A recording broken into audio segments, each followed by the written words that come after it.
Deloitte Tax. Welcome to the Tax News and Views podcast. In this series, we talk to specialists from Deloitte about the latest business issues and developments. I'm Carrie Falkenhayn, your host for Tax News and Views. Today, we are recording a special tax policy edition to discuss the current budget resolutions being introduced in Congress. Joining me are my frequent guests on tax policy topics, John Traub and Anna Taylor from Deloitte's Tax Policy Group. So John, this week we saw the House and Senate budget committees pass different budget resolutions. Why is this so important? It's important to understand that before you can move budget reconciliation, which is the legislative policy text, the House and Senate each need to agree on identical budget resolutions that specify levels of spending and revenue and then give directions to various committees to produce bills that make changes in spending or revenues consistent with them. So to unlock reconciliation, which lets you get past the filibuster, the first step is moving on these budget resolutions, which we saw the House and Senate budget committees work on and pass this week. So Anna, are the skids now greased for a tax bill this year? Well, I do think it is a good thing that they have started the process in both the Senate and the House Budget Committee with these markups. I wouldn't say the skids are now greased because they are working off of very different playbooks right now. You had the House and the Senate Budget Committees pass very different budget resolutions. And as you said, they're going to need to come to an agreement on a single approach and a budget resolution that is identical passing both chambers before they can unlock the ability to actually move legislation under the reconciliation rules. So while this is good in that the process is starting to move, I don't think we're on a fast track to getting something over the finish line because they are working on two different tracks at the moment. What are some of those differences Anna mentioned, John? Well, there are a lot of differences, but the two important ones for us to focus on is that the Senate continues to adopt the idea of doing two bills this year via budget reconciliation. The first one will be focused exclusively on energy, immigration, and defense. The second one, presumably later in the year, would be on other issues, including spending cuts and tax cuts. The House bill, as contemplated by the budget resolution approved in the House Budget Committee on Thursday, is for one big, beautiful bill that has everything in it. Taxes, energy, immigration, spending cuts. And those two are very different approaches. And to be clear, there is real merit in both approaches, but they do not exist harmoniously and compatibly. The second is that they are counting the dollars in a very different way. The House budget contemplates what we call the current law baseline, which is, well, we assume that if current law is let tax rates go up at the end of the year, then our baseline assumes we will collect all that additional revenue. The current policy baseline the Senate wants to do basically says, well, if the rates are low today, it should be free to extend them.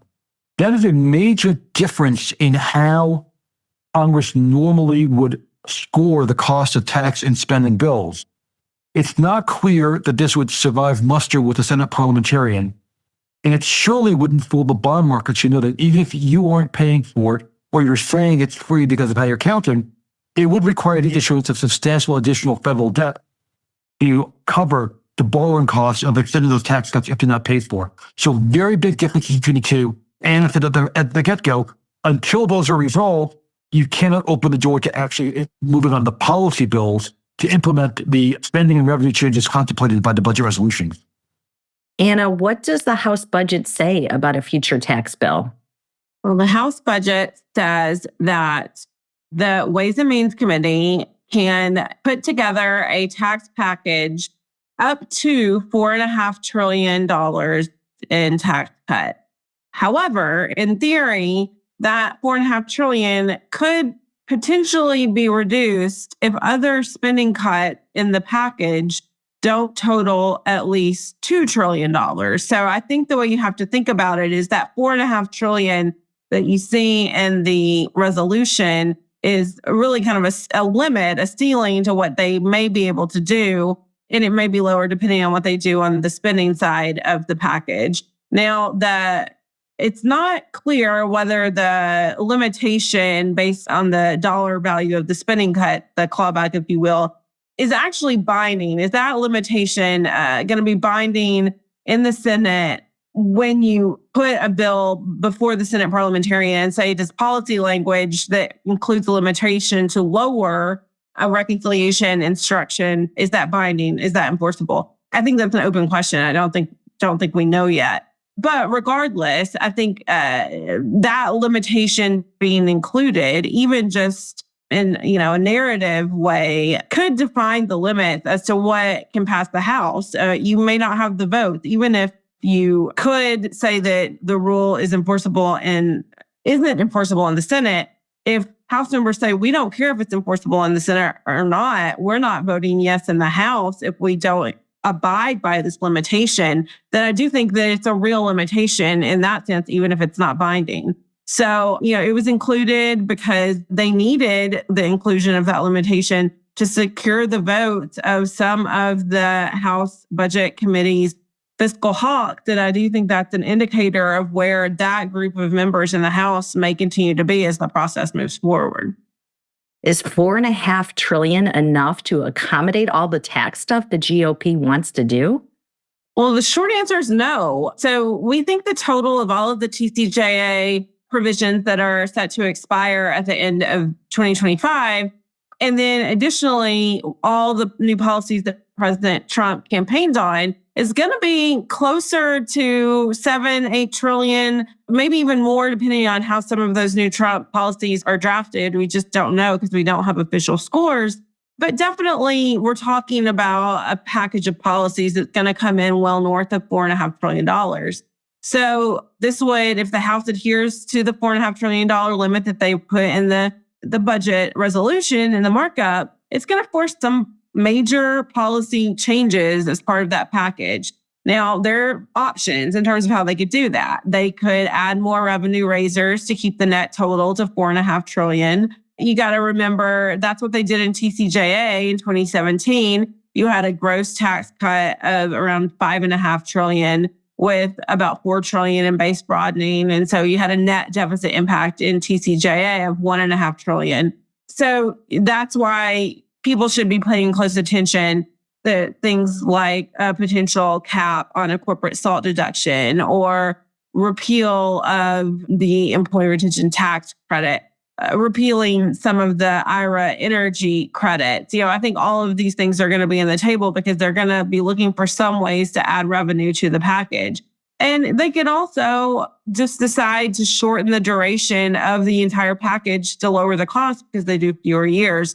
So if they do less than a 10-year bill, you're going to have a cheaper package at the end of the day. And, I think the House seems open to potentially the idea of a shorter duration bill. John, the Senate doesn't seem to like the idea of the temporary extension, do they? Definitely not. In fact, we saw this week a letter signed by 7 senior Senate Republicans, including Majority Leader John Thune and Finance Committee Chairman Mike Crapo, saying that they would oppose a bill that doesn't make TCJA provisions permanent.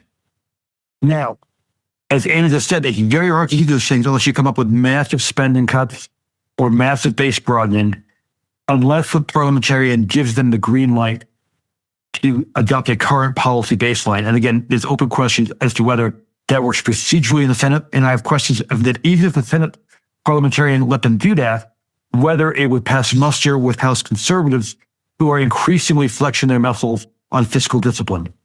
And it shows, bro, to me, just how much hard work lies ahead here. And this is why Senate Republicans seem to like the two-bill strategy. They know there's a lot to be worked out on the tax side. So let's focus early now on stuff we know we can get across the finish line on immigration, energy, and defense. And again, House Republicans aghast at the idea, saying it'd be very hard to do a second budget. You should doom tax to a very uncertain fate if we try and split them into two packages. But the fact that Senate leaders are so adamant on permanence gives a preview of the difficult policy fights coming ahead. Anna, take us home. What happens next and what are you watching for? Well, the House is out of session next week. So we're going to have at least a week delay before we see them proceed with their budget resolution on the House floor. The Senate is in session, and I'm sure that Chairman Graham would like to devote substantial floor time to moving the Senate resolution as quickly as he can. It's going to take several days, if not a whole week, to process a budget resolution on the floor of the Senate. So Majority Leader Thune, I think, has yet to commit that he'll put this on the calendar for next week.